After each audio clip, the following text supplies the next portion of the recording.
Welcome back into the Sports Source. This segment of our program brought to you by Calhoun's. Right now is a great time, heck, it's always a great time, to pick up a to-go box. Their Feed 5, Feed 10 family packs available at Calhoun's. Packs come with barbecue, ribs, the sides, the sauces, the dessert, all wrapped up nice and neat and ready to take home. Calhoun's, the taste of Tennessee. All right. There have already been a number of college athletes who've said they want another year of eligibility. You think about the spring sports athletes, baseball, they lost it. And you had a great season going for Tennessee. There's also been talk about winter sports.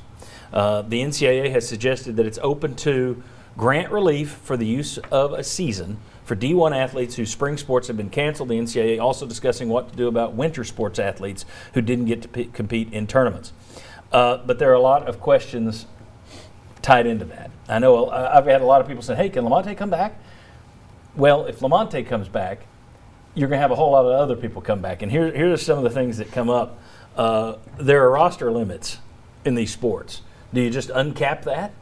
If you do, how many of these schools can afford to have extra students on there? I mean, most schools, this money that's going to the senior is already targeted to this freshman who's coming in. All right, do you uncap it? You would think you would have to, but there's talk that they may not. In baseball, for example, you don't have full scholarships. You're cutting that pie up. What if everybody comes back as smaller pieces?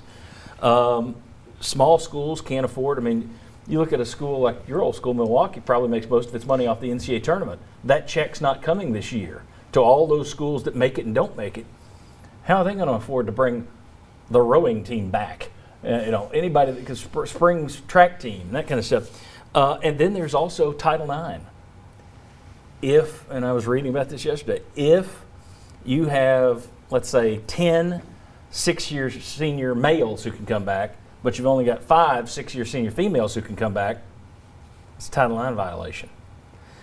There's a whole lot of questions here. I'll start with this.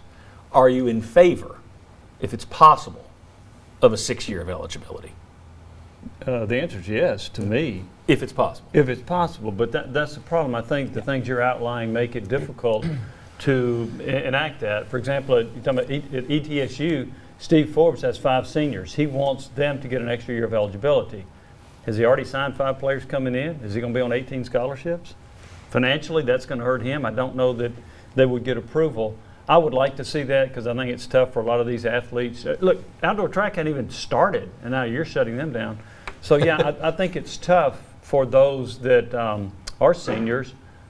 I would like to see it, but I really don't think it's feasible. I don't think it's feasible either. I'm for it. If you can, I think we all agree, do it if you can. Yeah. I don't see how you can.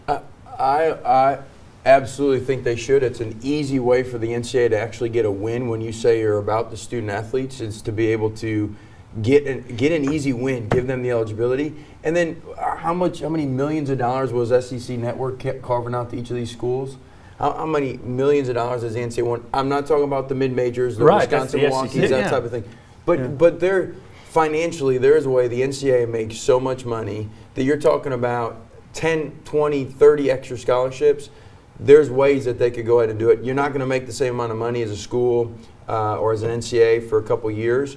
But I think from a PR standpoint about student athletes, I think it's not as difficult as we make it out to be. As I make it out to be. Okay. Well, here's the thing too. I'll agree with you if the NCAA has some type of insurance, or maybe CBS or TNT has insurance, and the NCAA can still get their $1 billion. But if they don't, I'm not sure if they can afford to supplement these schools. But that $1 billion would come back the next year, the following year, once the TV revenue is back up. So you're taking a hiccup for a season, maybe 2 seasons.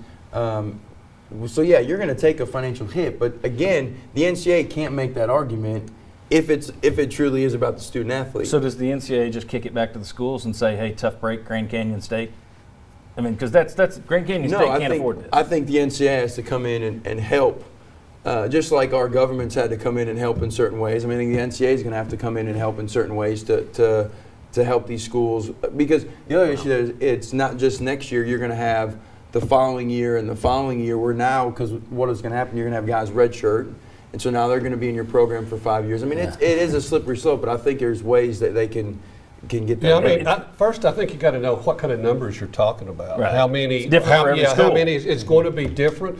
I would compare it to a medical hardship. I mean, if somebody files the appeal, I mean, a lot of kids may not want to come back for a sixth Right. season or the last season. So, I mean, you got to know what you're dealing with. I just hope we get to that point. I hope we get to that point that's where we're working on, and they're going to be back to playing games. I think Mark. I think the NCAA will eventually say it's okay. I just think it gets kicked back to the schools, and I think some schools are going to be able to do it, and some schools aren't. And I do wonder about the Title IX aspect. How does that get worked around? Because that's a legal thing. All right, Ryan. There's more than just scholarship money. There's where they're staying. Where's the room coming from?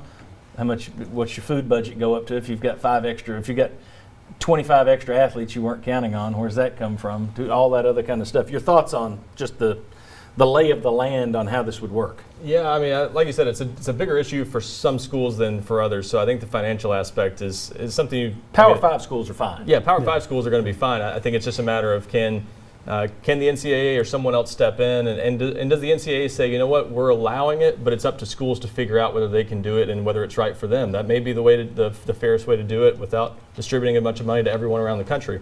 I'm not sure about that aspect. To me, the most complicated thing about this is how do you work around the numbers caps? How do you work around the 85 limit in football if that's ever affected? The 13 in basketball, all that. You've got to figure out how you work around that and then get back down to that number. If you're going to make a one-year exception, do you gradually work back down to it? It's got to be the same for everybody, or other teams are going to be complaining. So it's that to me is the most complicated thing. Jimmy may know this. Isn't it 38 total sports? Isn't it 19 men's, 19 women's? I saw that as one number. I guess it that depends on the school. Yeah, nationally. Yeah, like at nationally, Stanford, yes, yes. yes. Stanford may have 50. So, I mean, when you start thinking in that perspective, that number could really grow fast. Yeah. It's a mess, like most of this stuff. It's a mess. We'll see how it's handled. Let's talk about Tennessee. That's what you care about. I know there are a lot of people out there going, who cares? If Tennessee's fine, we don't care about Grand Canyon State or Milwaukee. Let's talk about Tennessee. What would it mean if all these guys can come back and the caps are thrown out? You can bring them all. Or what would it mean if the caps are in place, but you can choose to bring them back? We'll show you the roster. Come on back.